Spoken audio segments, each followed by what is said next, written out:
Hi everyone, welcome back to another video for your Patreon. This month I thought we could talk about spellcasting, take it right back to basics and really understand what it is, what it means to cast a spell, how to cast a spell. And there's a really nice example of one that I'll be doing on the new moon, which is soon, a couple of days away. Nice. So for those of you that don't know, for whatever reason, my name is Rebecca and amongst many things I'm a priestess of Cornwall, a sacred celebrant, a diviner and a writer, and I'm also now a facilitator of red tents for the Temple of Cornwall, which is so exciting. So this video, I'll go through kind of like an itinerary for you so you kind of got an idea as to what's coming up. So we'll go through what spells are, the aspects of creating a spell and casting a spell, an example of a spell, and then throughout this whole video there will be lots of examples and tips and tricks as how to make your own. But just the running theme throughout this, as with all my videos, it's your instinct. That's right. You just need to tap into... I should do a video about tapping into your gut, because most of my advice is always, what does your gut say? So maybe that'll be next month's video. But for now, yes, casting spells, go with your gut. But, you know, if you want examples and tips and stuff, they are throughout the video here as well. So what are spells? There's many different trains of thought, I suppose you could say, or, you know, preferred ways that people like to explain spells to people. Mine, for my upbringing, which is primarily Wiccan, I was, you know, a witch, born a witch, and raised that way, thank God. So the way that I was raised was that spells are like the way we declare to the universe what we want to change, and then we go about energetically changing the situation.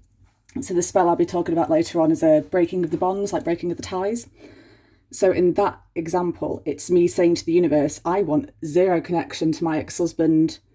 I don't know why he's still knocking around. Let's get rid of him with love and peace and compassion and all that good stuff. And then I will go about the ways of changing my energetic frequency. Sounds more complicated than it is, but changing my energetic frequency to be that of no longer aligned with his BS. For want of a better phrase.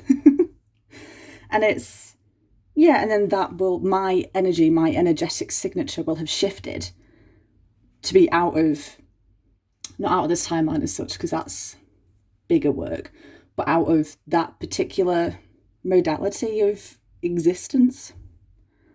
Again, sounds way more complicated than it actually is. Just changing the frequency, changing the vibes up. And it's then's the time that we can invoke the right energies, okay? So for example, I'm telling the universe, I don't want any connections to my ex-husband. It's gone, yep, cool, what are you going to do about it? I'm showing the universe what I'm going to do about it. I'm changing my energetic signature. And then once that's all cleared and shifted and changed, that's the time to invoke the right energies back in. So I've announced, changed, and now's the time to transmute it into a preferred energy, that, you know, whatever you would want. And spells are also a really fantastic way to call in assistance from gods, goddesses, spirit guides, angels, any spiritual assistance that you might need. That's a really fantastic way to do it. And if you catch my honouring video, which I think, yes, is up on like my public YouTube for the Temple of Cornwall, I think, I will correct myself if I'm wrong there. But I go in there talking about how to honour gods and goddesses and giving a few examples of the gods and goddesses that I like to honour and how I like to do it. And spells are a fantastic way to do that. They can just simply be like I see you, I feel you, I love you. You know, as grand or as minute as you want that to be. So when it comes to the aspects of a spell and casting a spell, there are a few things you need to think about, or at least I find helpful to think about. As with, a white feather just flew past. Nice. Aspects of a spell. Yes. So for me, there are no hard and fast rules in general. There's hard and fast rules that I like to follow for me because I find my energy works best doing it this way. But that's, you know, you might absolutely hate this. You might love it. There might be parts of it that you want to take away with you, you know, whatever you like to do there. So yeah, take into account the no hard and fast rules. This is just my preferred method of casting spells. And to be fair, I have done emergency spells that have been nothing like this. It's just been like oh crap, like I need to do something. And I've done bigger things than this, like not quite ceremonies, but cast a spell to move down to Cornwall when I was still living in Manchester. And that was a whole thing. That was a whole day. It was spell casting this one particular spell. That was really intense. It was really lovely. But that again was nothing like what I'm going to describe here. So again, use your instincts, use your gut, use whatever feels right to you, because there's no getting this wrong. As long as you're protecting yourself, which we'll go into a little bit in a minute, you cannot get it wrong. If you're telling the universe what you want, changing your energetic signature to be more what you want, then you're good. Like, there is no right or wrong here. There's no offending anyone or anything. And if they do get offended, that's kind of their problem, isn't it? Really. But anyway, my spell, this is how I would do spells. So I like to tie mine to the moon if I can, or any like great significant astrological events like comets or, whatever. If you're not in tune with the moon, you can just Google it, or you can get plenty of apps for it, or look outside. But obviously you need to know what phase it's in, and also which zodiac sign it's in. It's like a full moon in Leo is my jam, because I'm a Leo through and through. My whole chart is basically Leo. So like a new moon in Taurus will be a very different energy to a new moon in Scorpio, for example. So you can obviously go deeper. I'm not an astrologist. I don't understand any of it beyond what phase the moon is in, and I'm a Leo. That's kind of it. But just do with what works for you. So yeah, timing, days of the week you can get into as well. Friday is Freya's day, Nordic goddess of love and the home. Stuff like that. You can really like delve deep into the days of the week. Timing as well. Certain times of the day have certain energetic signatures, so you can time it to that as well. But as I do obviously believe that, but I much prefer to do my spell work at night when it's dark. I don't know, just my little inner like Hecate witch really feels happy in my temple in the dark, with a few candles lit, casting spells left, right and centre. But again, what works for you. But yes, getting the timing right for me is most of the time important. And then opening circle. So the way that I like to I prefer to open circle is I use this is my oldest and very first wand. It's from a willow tree. I think I got this when I was, maybe like 10, maybe 11. But yeah, that kind of just double digits. So what I like to do is I like to hold this in my dominant hand, which is my right hand, but whatever your dominant hand is. And then wherever the spell space is as such, wherever the sacred space is, I then do cast, like walk around in a circle, staying inside the circle. I'm not describing this very well. Let me start again. So I stay in the centre of what will be the circle. And I close my eyes, and imagine my energy of protection coming out through this wand as like a blue iridescent kind of light. And I've not got much room here, but like I circle round, like to spin round with it facing, and then I take it over and down, and I do that 3 times in a row. Again, it's just the way I was taught. It's what I've always done. Works for me. On the topic, I'll put that down. Could be pointing my wand at everyone. Protection. Now, there seems to be, I need to think of the right way to phrase this. There is a lot of energy put into saying, what's a good thing to work with, what's not, what you need protecting from, like Illuminati and lizards and all that. And as important as I think that is to awakening other people to the bigger situations at play in the world, I think when it comes to such things as this kind of level of human purity, to me this is, spellcasting is a pure thing. Because I don't do hexes or curses. I just use my words and tell people what I think that way, which might not be right, but whatever. Also, I don't judge those people that hex and curse. It's just not my preferred method. If you are doing that, I probably would cast protection. But yeah, for me, that there's whatever you feed energy to gets fed and gets bigger. So if you believe that whenever you open yourself up spiritually, there are demons around you waiting to attack your, innocence and your being, then there will be. If you don't play into that, then there won't be. I know it's not that simple for a lot of people. I understand that, and I feel that. I really do. I get that. I was there for a long time. And it's only when somebody phrased it to me like I just did to you, that I was like, oh, of course.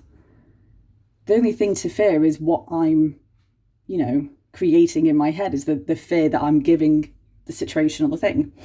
So I don't do much protection anymore in spells, unless, you know, it would be like a hex thing, then I would, you know, depending on what deities you're working with, I would. But again, deities, like, they, no matter what, they love unconditionally, whether it's like a mother deity or, you know, a lover, Odin Allfather, anyone. To me, they're not there to cause havoc, apart from Pan and Loki, maybe when you're working with them.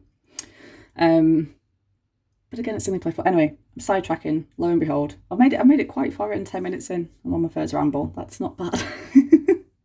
So anyway, play it by ear with your protection. There's no need to, depending on what you're doing, when it comes to spells anyway. Yeah, use your instincts.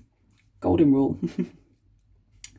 Yep, so you've opened circle, and then I like to light my altar candles. So I've technically got 4 on my altar, but the 2 main altar candles, what I would call my altar candles, when I get a new one, I inscribe it with divine feminine markings, or one with divine feminine markings, and anoint that with the sacred oil, and the same but with the divine masculine. So when I light each of those, I call in the divine feminine to be in the presence of the spell, and I call in the divine masculine to be in the presence of what I'm about to do. And then I've also got like my sacred celebrant flame that has been lit from the Glastonbury perpetual flame. And I've also got a flame of Cornwall, which is very exciting. I might do a more bigger post about that, because that's a big deal for me, though. I like that. And then I call in the elements. Now, I've had lots of professional training to do this, but you don't need it for spellcasting. And, you know, for most people, it will probably all come naturally, to be honest, as long as you have an innate sense of the elements, which everyone does, you know, and what they do, then that's the best way forward with it. So for me, my elements are in the directions of air in east, fire in south, water in west, earth in north, spirit in centre. So I will face those directions and call them in. So I stand, close my eyes and stand like that. And an example, this is just off the top of my head, but an example being from the east, from the great winds of Bodmin Moor, I call in the sacred element of air.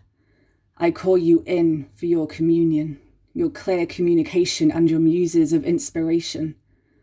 I call in birds' wings, their gentleness, the energies of a breeze on a warm summer's day. I call in your light. I call in power to my throat chakra. Hail and welcome, sacred element of air, as an example. Sorry about that. And do that all the way around. Sorry, there's a spider, a little bunny spider. There you go, buddy. Yep, calling the sacred element of air. I do it in this order: air, fire, water, earth, spirit. And it doesn't have to be as big as what I just did, or you can go even bigger. It's, again, absolutely, you need to put your flavour, your essence, your spirit into this, because otherwise it's not going to be you changing your frequencies, which is what needs to happen. And anybody can do spells, by the way. It doesn't matter whether you're a witch, a priestess, a shaman, whatever. If you feel the need to do a spell, or you want to do a spell, do a spell. There's no qualifications, and that's the lovely thing. Do what you want, it's great, within reason. Calling the elements, yes, when I get to spirit, it's not so much the style that I just did with calling in air there. It's more like I call in my ancestors of time, of place, of blood and bone. I call in my spirit guides, my higher self, my future self if it's relevant. Any relevant deities. So usually for me, that's Rhiannon, Ceridwen, Ker, Canonos. Yeah, they're like the bog standard. Odin for me as well. They're like the bog standard. Deities aren't bog standard, but you get my gist. And then deities, any other energetic spirits, and by that I mean like elemental. So I work with the Cornish fairies quite a lot, so I would call those into the space. I'd call in the energies of Cornwall, period. Also Morgana Le Fay, I work with her a lot. I think of her as like the priestess of priestesses, and I love her. So that's where I would call them in as well. And then at the end of that, just again, hail and welcome sacred beings of spirit, or however you prefer to phrase that. And then this is when you get to the nitty gritty of the spell. That's what we do. So this is the ritualistic part. So this, you can do many, many things with this. I've written down a list of everything, every kind of type of ritual, like physical ritual that I could think of, but there are many more, and they're probably all like locked in your gut instinct somewhere. So the little list I've got here are talismans. So talismans would be like herb bags.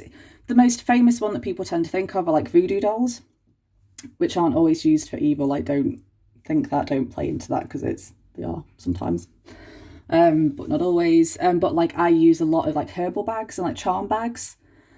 So I did going back a while now, year and a half maybe. Year and a half, yeah. I was asked to do a bespoke ceremony for a gentleman trying to sell his shop that he'd been struggling to sell, and his business he's been struggling to sell for like over a year at the time. So I was called in to perform a ceremony for him, but instead of each, so I work with the 4 elements in ceremony. So instead of each, the 4 kind of rituals, that they were more individual spells that played into the bigger part of the ceremony. And one of them was I want to say it was earth. The element of earth, so like one of the final pieces of the ceremony was that in Sacred Space I had created this kind of poppet bag, this charm bag that had like abundance crystals in there and herbs, and it had been charged with the energy of like quick sells, maximum money for this gentleman, quick release, like no bonds left behind as such. And then we popped that once I made him charge it as well, like in ceremony together, which was really lovely. And then we'd popped it kind of in the roof of the ceiling of the business premises. And within a month, the place was sold, which was awesome. Yeah, and then that stayed there. I wouldn't leave it there kind of unattended though. Like I did kind of, once all bonds were kind of, broken and such, I did dissolve the energy away from that as such, so he's not then trapped, or the new buyer is not then like trapped there. So that's an example of like a talisman. It can be as simple as like a little crystal that you carry around, like you've charged a crystal, so rose quartz, for example, for self-love, and then you carry it in your bra or your pocket or whatever, and then this is your talisman. This can be as simple as that, or as grand as the poppet bag in the ceiling. So in crafts, so by that I mean anything that makes you feel creative, but in like a meditative sense. So for me, that's weaving or like embroidery. Anything to do with thread and textiles really for me. But again, for you, it could be watercolours, it could be writing poetry, whatever just kind of takes you into that conscious meditative state. And I hope you know what I mean by that. I'm sure you do. Yeah, that's a nice way just to put all the energy you want to get rid of into like a creative task, and then with the physical outcome. So for me, say it was like a bracelet that I had woven, I could then release that to the earth. I could give it to somebody if that was relevant to the right person, maybe. I could bury it, as long as it was like eco-friendly cotton. All sorts you can do with that, just anything that you can then help transmute with. And then afterwards you can also do like another piece. So I could make another bracelet or start a new embroidery piece about the new energetic frequencies that I've called into myself to kind of solidify that. And then the burning ritual, this is a good one. Again, Leo and me love fire. In like a safe way, that sounded scary. Not in that way. But yeah, it's like a burning ritual. So you've got like your little cauldron. Mine is teeny tiny. I do want a big one. Yeah, I want a big one. Yes, you could write down, I don't know. So for me, for example, with the breaking of the bonds spell that I'll be doing on the new moon, I would write down, the qualities of my ex-husband that I want to be rid of, or just that it can be as simple as I want 0 communication and connection with then his name.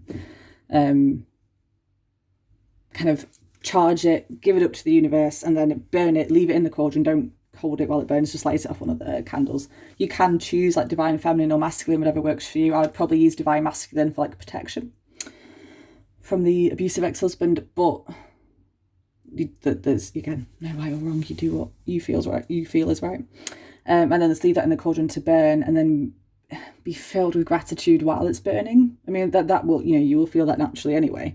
But it's always nice to like consciously be aware of how you're feeling when that's happening. That's always quite nice. Cleansing rituals are so nice. My goodness. If you're coming to the next Red Tent on the 3rd of August, the Sturgeon Moon, is where we're going to be working with the Lady of the Lake feminine archetype, which I'm so excited for. But we have a Cornish witch coming in, and she's going to be doing a cleansing ritual for us all there. It's going to be so nice. My goodness, so nice. So I won't spoil that one for you, but my example of like a very basic cleansing ritual is just to like physically wash yourself. You know, get sky clad, get naked if that's how you prefer to work, and go through the ritualistic action of washing yourself, and then anoint yourself with oils. You can use salt water, that's, you know, even more like energetically charging. Anoint yourself. I tend to use like rose oil, but whatever, you know, you prefer. Sage is a nice one. If you can get sage essential oil and dilute it a little bit, just like sweet almond oil, that's a really nice way to like cleanse and stay cleansed for a long old time.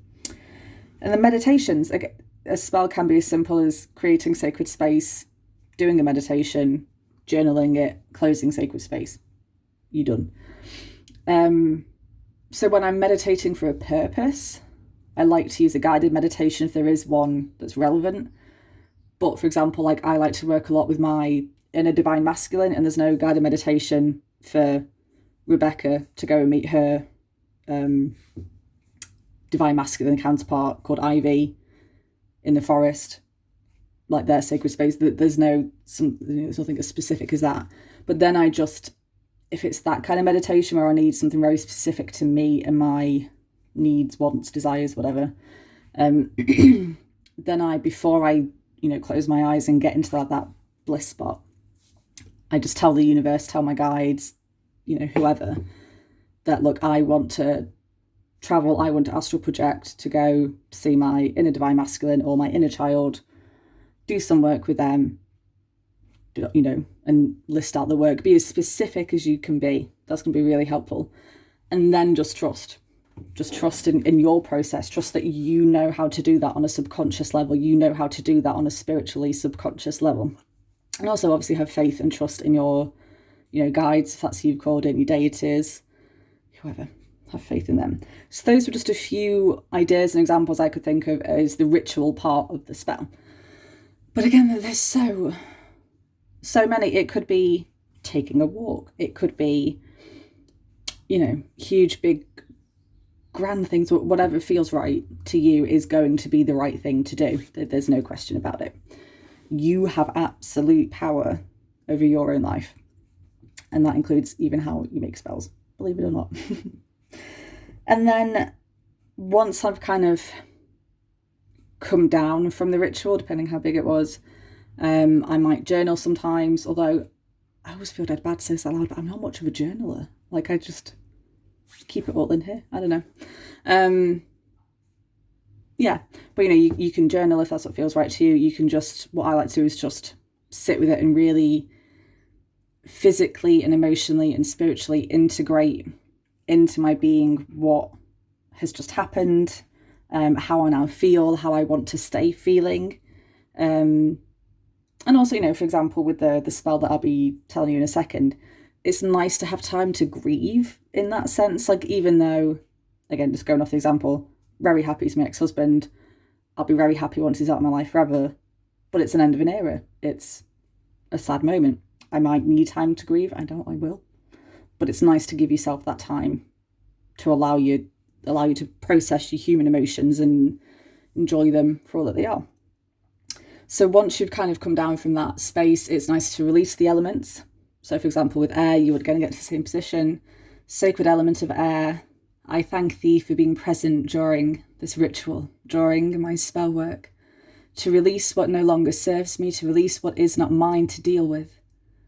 Let it fly now on the winds of your change. Hail and farewell, sacred element of air, and so on and so forth, all the way around. With spirit, I thank them, but I don't release them because they're always around. So the elements, yeah, release spirit. Yeah, and then close circle. So again, take your wand, if you have a wand, or finger will do, dominant finger, and go around again, but counterclockwise this time. So when you're casting a circle, go around clockwise, releasing a circle, counterclockwise. And same with the, you know, up and down kind of motion as well. So I have my notes here.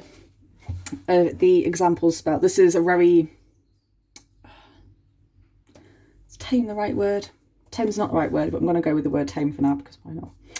There's a very tame version of what I'll be doing on, where the new moon is. I should know that. 20th. Yeah, in the evening of the 20th. So a bit of backstory, just so you understand the minutiae of this spell. My divorce recently came through, yay, from my abusive ex-husband, but he and his mum, for some reason, are commenting on all my like Facebook pages for my businesses, talking about absolute nonsense. Like, it's not even relevant to whatever they're commenting on. I think they're just getting drunk and posting crap everywhere. And it's not been bad for business at all. I just don't want it. I don't want to have to get up and read, their gin-fueled hate anymore. I've had enough. I've cut my ties. I need to, energetically release him and allow him to release me. But this is a way to do that without the other person being present. I've done these big guided meditations primarily for couples before, where they've had to, they've broken up but still had to work together, for example, was one. And I did his on his own, but then we didn't allow space for hers to be released, and then she was happy to come in and do it with us, which was fine. But you can do it without them being there, absolutely. So this is an example how. So this will just be on the new moon, because that is the time to, for me, it's the darkness, it's the void. So you can, drop what no longer serves you into the void. I know traditionally people do this on the full moon. That doesn't resonate with me. I don't get it, I suppose, because it's waning, but wouldn't you just do that then on the waning moon? Anyway, yeah, for me, just releasement and anything to do with like the shadow work kind of fits nicely with the new moon. So it'll be the new moon, and this will to be, to cut bonds that no longer serve me, and obviously no longer serve my ex-husband or ex-mother-in-law. Like, they can't be happy, I presume, to be doing that. So I would create sacred space first. So I would smudge myself and the area. I always smudge myself first, and then the area I'll be working on, because there's no point cleansing the area if you're all like murky yourself, because you're just going to get the area all murky again. So do that, and then create sacred space with intentions and also sound. So I work with my vocal, chords a lot. I sing to create sacred space. Yes, I would just tone, chant, sing he used to hate me singing Adele, so I might just blast Adele really loud from the diaphragm. Yeah, Adele. But anyway, this was an example spell. Create sacred space. And then with this one, I would cast protection, because I don't want any of their energy seeping into my energy, my beloved's energy, my home, my property, my cars, nothing through this. So I would cast a circle of protection. If, like, I've got carpet, for example, and I don't want to be hoovering at like 10 o'clock at night once I'm done. So I personally wouldn't cast like a salt circle around the spell area, which will be here. This will be gone.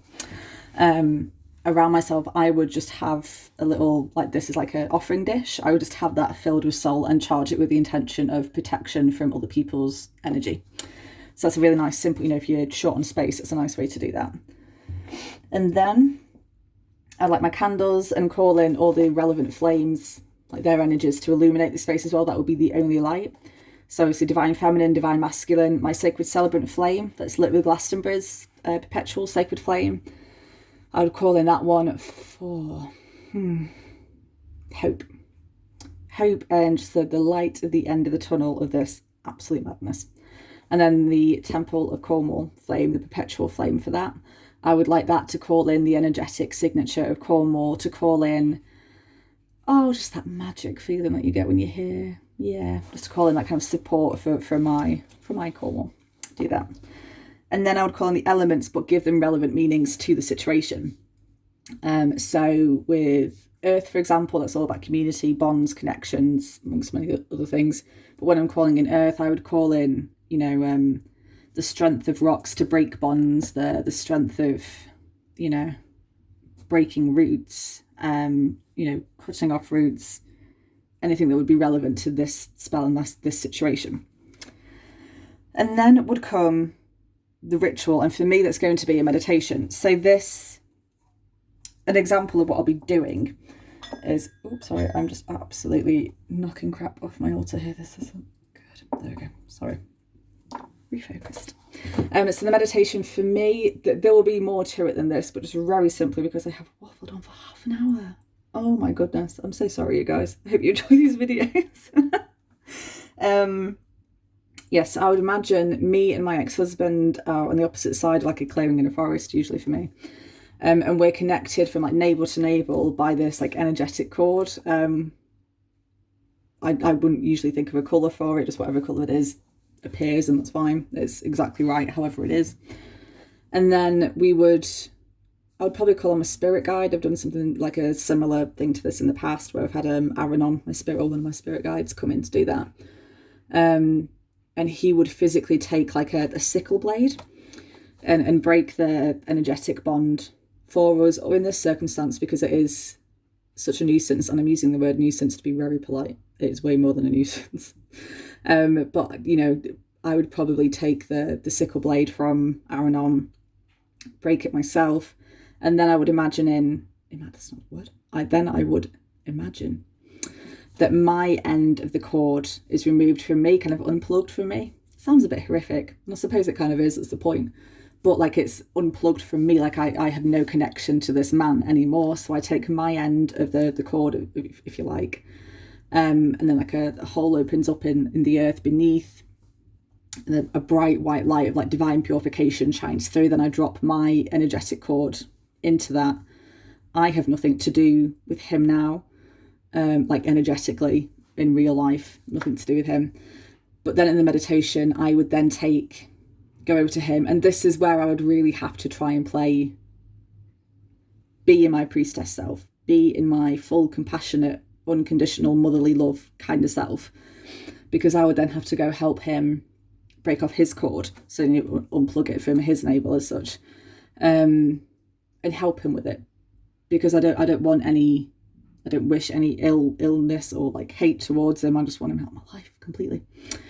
So I'd have to be super nice and help him with that, and again open up the earth for him, give him the power to drop the cord in himself, and again let it be transmuted by the purification there. And then we would both walk our separate ways. Both, you know, he goes off, say north, for example, I go off south, whatever, the direction doesn't matter, but just opposite. We leave through opposite ends of the clearing. And then, yeah, and then that's kind of it. There will be more to it on the night, obviously, but just, yeah. And then after this, like I said, I would give myself time to grieve. I don't think I'll need it, but it's nice to have the time to kind of process what's happened. To be honest, probably feel glee and excitement, lots of exciting, prospects, just allowing myself to feel the gratitude for the experience, shall we say. And then, there's the simple thing of releasing the elements, again, being relevant to what they helped you with. And if you really felt the element of fire, for example, you would, speak about that and thank it for that, precisely what it did.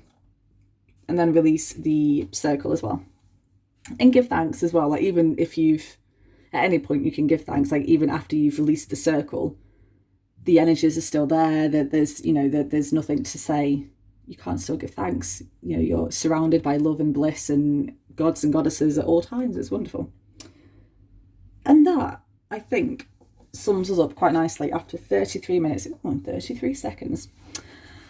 I think that's us about done. I hope this has helped you understand what I see spells as anyway. It might be new to you. It might just be reaffirming what you always knew. Or none of the above, whatever works for you. And I hope you find lots of inspiration.